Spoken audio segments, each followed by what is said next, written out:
Hello guys, what's up? Welcome to the channel King Coder. In this video, we will be solving a problem on maximum consecutive bonds. It's a great problem and also asked in many MNCs like Google and Amazon.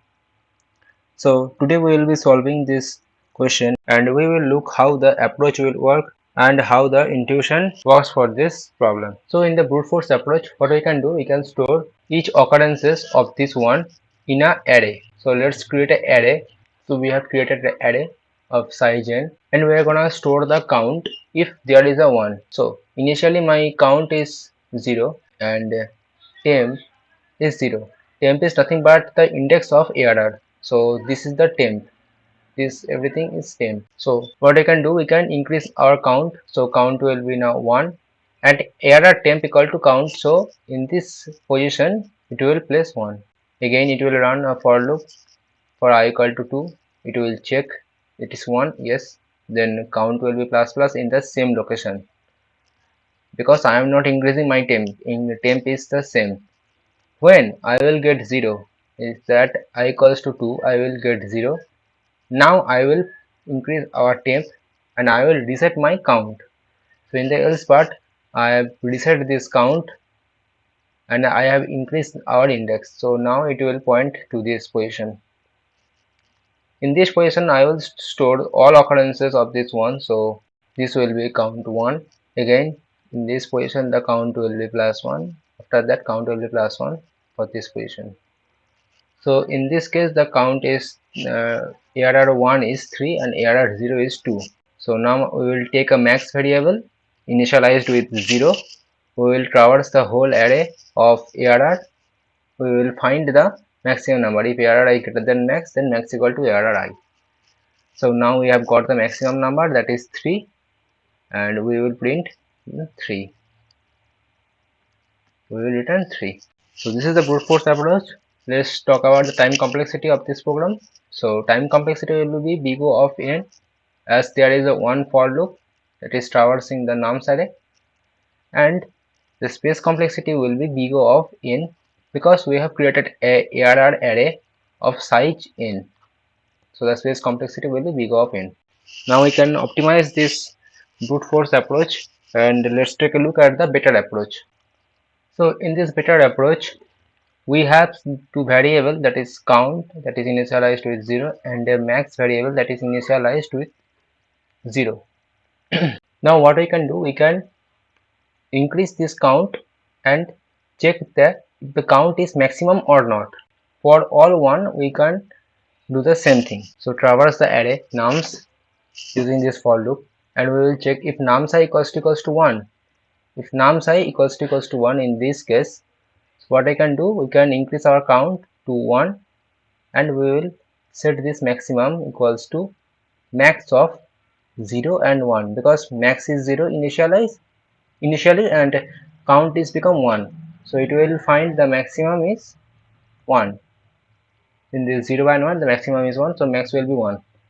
For I equal to 1, count will be my 2 and max will be greater than 1 or 2, it will be 2, so max will be again 2. For I equals to 2, it will come to this point else part what I am resetting this count. So count is now 0 in this part, but max is my 2. That is how I can define my max variable. After this, when I equal to become 3, count will be 1. Like that for 4, count will be 2, but max will not change because 2 and 1 max will be always 2, 2 and 2 max will be always 2, and when count equal to will be 3, so it will check 2 and 3, which is the maximum is 3, so max will be now become 3 and it will return my max. So this is the better approach. Why it is better approach? Because in every occurrence of 1 I am checking my max variable. So we can optimize this portion that we will see in the optimal approach solution. Now let's take a look at the time complexity of this program. So time complexity will be big O of n because we have run only a for loop, and the space complexity will be big O of 1 as there is no other array. So this is the better approach. So in optimal approach, you can see that code is quite same as previous, but in this case, if numSi equals to 1, I have only increased the count, but I have not checked this max. While I have checked this map when when numSi is equals to 0, then I have checked this max variable. Now let's take a look at how it can optimize my approach. So at the beginning count is 0, my max is also 0. When I equals to 0, my count will be 1 because there is a 1, so count will be 1. At I equals to 1, count will be my 2. At I equals to 2, my count will be 0. But before count will be 0, it will check my max variable. If I equal to 2, so my max will be max of 0 and 2. So I know this is will be 2 and count will be now 0. So for I equals to 3, count will be 1 and max is still 2. For I equal to 4, count is 2, max is same 2. For I equals to 5, count is 3 and max is 2.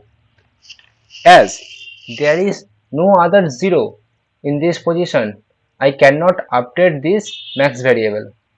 Max will remaining this old max variable 2, but it should be 3.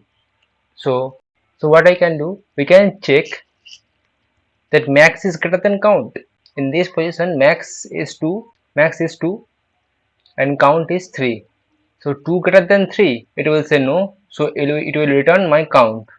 If it is yes, then it will return my max. So this is the approach. You can see that max is only be considered when there is a 0. So in the previous approach, the max was called 5 times, but here max is called only 1 time. So the time is reduced. So this is the optimal approach.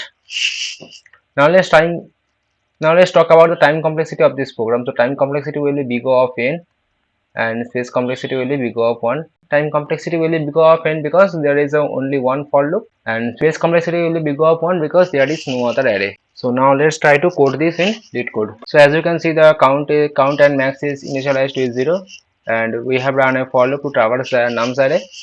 If nums1 if numsi equals to 1, then I'm increasing my count, else I'm comparing this count with max and then resetting the count.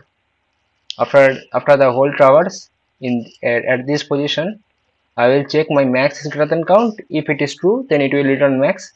If it is false, then it will return count. Let's try to run this. As you can see, there are 2 test cases and 2 test cases are passed. So we'll submit this code. I hope you guys enjoyed this video. Please don't forget to like, share and subscribe. Soon we will be back with another video. Till then, bye. Thank you.